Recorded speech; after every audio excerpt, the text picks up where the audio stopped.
More on talk पे बात करेंगे स्टूडेंट्स। पिछले लेक्चर्स में आपने देखा था कि हमने इंट्रोडक्शन टू टॉक डिस्कस किया था, जिसमें हमने टॉक के बारे में पढ़ा था कि हमारे पास टॉक जो है वो टर्निंग इफेक्ट ऑफ फोर्स होता है, और इसका जो हमारे पास मैथमेटिकल एक्सप्रेशन आता है वो हमारे पास क्या आता है, tau is equal to R cross F.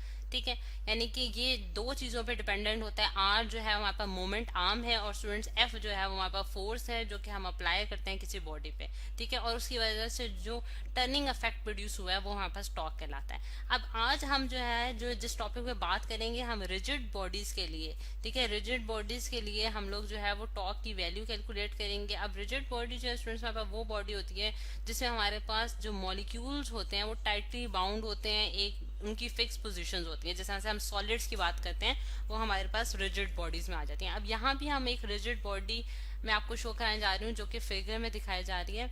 आप देख सकते हैं कि ये इस पॉइंट पे यानी कि पी पॉइंट पे अगर मैं एक फोर्स लगाती हूँ इस पे, यहाँ मैं एक फोर्स की आपको डायरेक्शन दिखा देती हूँ। ये हमारे पास स्टूडेंट्स फोर्स है जो कि इस पॉइंट पी पॉइंट पे एक्ट कर रही है। अगर पी पॉइंट पे फोर्स एक्ट करती है तो वो इस बॉडी को जो है सर्कुलर पाथ में रोटेट कराएगी, और ए भी जो है वो इसका एक्सिस ऑफ रोटेशन है, यानी कि जिस एक्सिस के अराउंड बॉडी जो है वो रोटेट कर रही है। अब सेंटर पॉइंट से यानी कि ये जो स्टूडेंट्स हमारे पास जो रॉड है, यानी कि यहाँ अगर फॉर एग्जांपल मैं कंसिडर कर लेती हूँ कि ये मेरे पास एक बॉल है जो कि रॉड के साथ अटैच है, और उसका जो मिड पॉइंट है वो हमारे पास यहाँ ओ से डिनोट किया गया है। अगर हम देखें कि ओ से पी तक का जो डिस्टेंस है वो अगर मैं आर से डिनोट कर दूं तो आर जो है वो हमारे पास क्या कहलाता है, मोमेंट आर्म कहलाता है। ठीक है, यानी कि जो यहाँ हमने डिस्कस किया था कि मोमेंट आर्म हमारे पास क्या होता है कि हमारे पास जो एप्लीकेशन ऑफ जहां से हम अप्लाई कर रहे होते हैं फोर्स, वहां से हमारे पास सेंटर तक का जो डिस्टेंस होता है वो मोमेंट आर्म कहलाता है। ठीक है, और आर की डिपेंडेंस जो सॉरी टॉर्क की जो डिपेंडेंस है वो हमारे पास मोमेंट आर्म और फोर्स पे जो है वो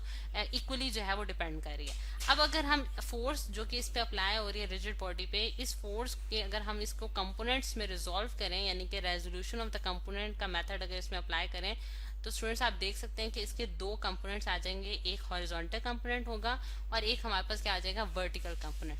अब यहाँ जो हॉरिजॉन्टल कंपोनेंट है वो हमारे पास क्या होगा, अगर मैं उसको एक डार्क कलर से शो कर देती हूँ, यहाँ हम लिख सकते हैं कि हमारे पास क्या होगा, एफ कॉज ऑफ थीटा। ये हमारे पास आ गया students F cause of theta, F cause of theta. और ये हमारे पास एंगल जो है यानी कि एंगल बिटवीन एफ और आर जो है वो हमने क्या लिया, यहाँ थीटा लिया। ठीक है, और ये हमारे पास है एफ साइन ऑफ थीटा। ठीक है, ये हमारे पास एफ साइन ऑफ थीटा आ गया। अब अगर हम देखें कि हमारे पास जो एफ कॉज ऑफ थीटा का स्टूडेंट्स कंपोनेंट था, यानी कि यहाँ मैं अगर लिख देती हूँ कि एफ कॉज ऑफ थीटा का जो हमारे पास कंपोनेंट है वो in the direction of R है, यानी कि वो और हमारे पास आर जो है वो आपस में क्या है, पैरेलल है या फिर यूनि डायरेक्शनल है या फिर एक डायरेक्शन में है। ठीक है, यहाँ मैं लिख देती हूँ कि in the direction of R, in the direction of R, यानी कि in the direction of R का क्या मतलब है कि आर की जो डायरेक्शन है स्टूडेंट्स, यानी कि मोमेंट आर्म की जो यहाँ पर डायरेक्शन है वो उसकी डायरेक्शन और ये एफ कॉज ऑफ थीटा की डायरेक्शन हमारे पास एक डायरेक्शन में आ रहे हैं। और जबकि एफ साइन ऑफ थीटा जो है स्टूडेंट्स हमारे पास क्या है, वो हमारे पास परपेंडिकुलर टू आर है। ठीक है, हमारे पास यानी कि एफ साइन ऑफ थीटा और आर के दरमियान अगर आप एंगल देखें तो हमारे पास 90 का एंगल जो है वो यहाँ बन रहा है। तो इससे हमें पता चला कि ये हमारे पास परपेंडिकुलर टू आर है।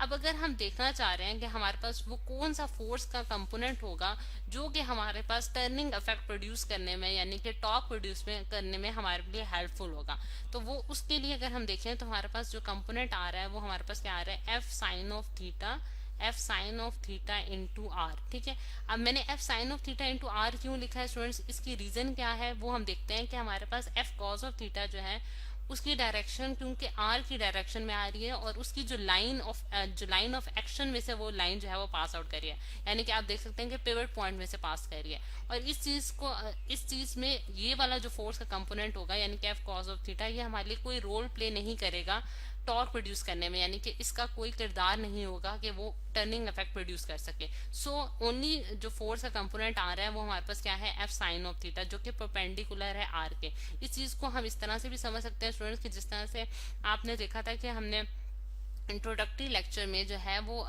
एक डोर की एग्जांपल दी थी कि डोर का जो हैंडल है उसके ऊपर हम एक परपेंडिकुलर डायरेक्शन में फोर्स लगाते हैं इसको मूव कराने के लिए, यानी कि इसको खोलने या बंद करने में। और ये जो है हमारे पास स्टूडेंट्स, ये हमारे पास क्या होता है, एक्सिस ऑफ, मतलब कि जिस एक्सिस के अराउंड जो है वो बॉडी रोटेट कर रही है। और ये जो है ये डिस्टेंस है, मोमेंट आर्म, जिसे हम आर से डिनोट करते हैं, यानी कि अगर यहाँ अप्लाइड फोर्स कर रहे हैं तो ये आर होगा।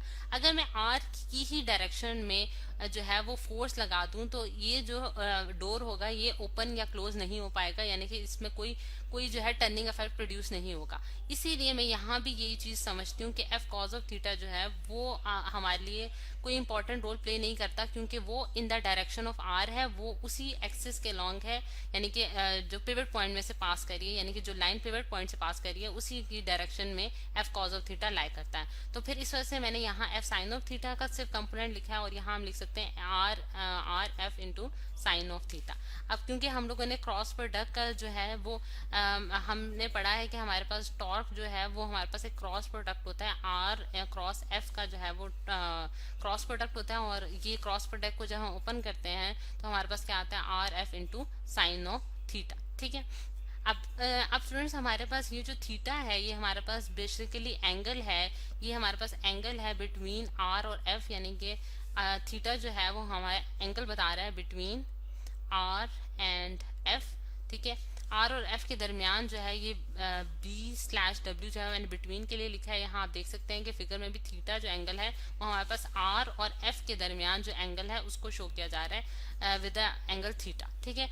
अब अगर हम देखें कि यहाँ हमारे पास जो इसकी, क्योंकि हम जानते हैं कि हमारे पास जो टॉर्क है स्टूडेंट्स ये एक वेक्टर क्वांटिटी है। ठीक है। और वेक्टर क्वांटिटी के लिए हमें डायरेक्शन और मैग्नीट्यूड जो है वो दोनों रिक्वायर्ड होते हैं। तो इसलिए अगर आप इसकी डायरेक्शन फाइंड आउट करना चाह रहे हैं हम स्टूडेंट्स, तो वो किस तरह से फाइंड आउट कर सकते हैं, वो उसके लिए हम राइट हैंड रूल यूज करेंगे। यानी कि राइट हैंड रूल जो है वो हमें डायरेक्शन बताएगा टॉर्क की।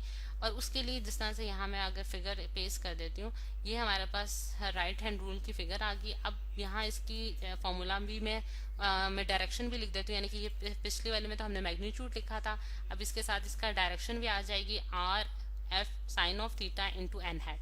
और एन हैट जो है स्टूडेंट्स हमारे पास यूनिट वेक्टर है जो कि in the direction of torque है, जो कि टॉर्क की डायरेक्शन बता रहा है। अब इस फिगर में आप देखें कि राइट हैंड रूल के जरिए जो है फिंगर्स को जो है वो उसके मुताबिक रखा गया, यानी कि ये जो है हमारे पास आपकी जो पॉइंटर वाली फिंगर है ये आपको आर की डायरेक्शन में नजर आ रही है। ठीक है। मिडल फिंगर जो है वो हमारे पास एफ की डायरेक्शन में, एफ साइन ऑफ थीटा की डायरेक्शन में, यहाँ more specifically F sine of theta लिखना चाहिए, एफ साइन ऑफ थीटा की डायरेक्शन में। तो जो थंब होगा स्टूडेंट हमारे पास वो हमें बताएगा टॉर्क की डायरेक्शन। ठीक है। और ये हमेशा क्या होता है, परपेंडिकुलर टू द प्लेन होता है जिसमें हमने आर और एफ रखा होता है, यानी कि जिस प्लेन में हमारे पास आर और एफ लाई कर रहा है, यानी कि आर और F sine of theta lie कर रहा है, उसकी बिल्कुल परपेंडिकुलर डायरेक्शन में हमारे पास एन हैट लाई करेगा। ठीक। और इसका जो अब ये तो डायरेक्शन पे बात होगी। अब यूनिट की अगर हम बात करें स्टूडेंट्स, तो यूनिट जो है यूनिट ऑफ टॉर्क हमारे पास क्या होगा, क्योंकि हमें पता है कि आर जो है वो हम मीटर्स में मेजर करते हैं। ठीक है। और फोर्स जो है वो न्यूटन में मेजर होती है, तो न्यूटन मीटर जो है वो हमारे पास इसका जो है यूनिट आ जाता है। ऐसा यूनिट जो है वो हमारे पास टॉर्क का क्या है, न्यूटन मीटर।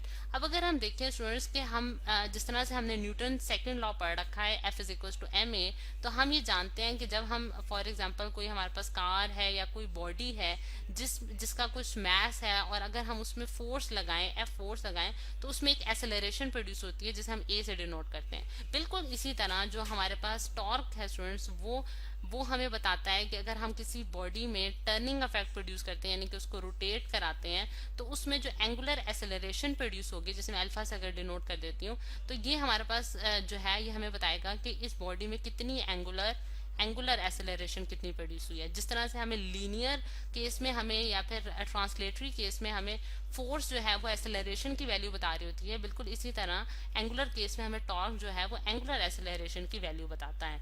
और अगर हमारे पास स्टूडेंट्स अगर हमारे पास एक बॉडी जो है वो रेस्ट पे हो, यानी कि रेस्ट में हो, या फिर वो जो है यूनिफॉर्म एंगुलर वेलोसिटी से मूव कर रही हो। ठीक है। यूनिफॉर्म एंगुलर वेलोसिटी से मूव कर रही हो, तो इन दोनों केसेस में जो है हमारे पास टॉर्क की वैल्यू जो होगी, टॉर्क की वैल्यू जो है वो हमारे पास जीरो आएगी।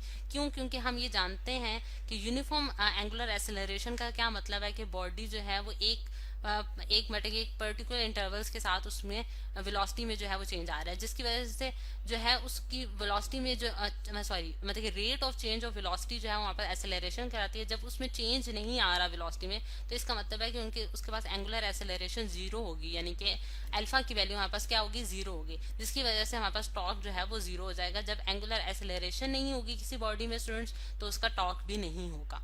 तो ये है स्टूडेंट्स हमारे पास कंप्लीट डिस्कशन ऑफ टॉर्क।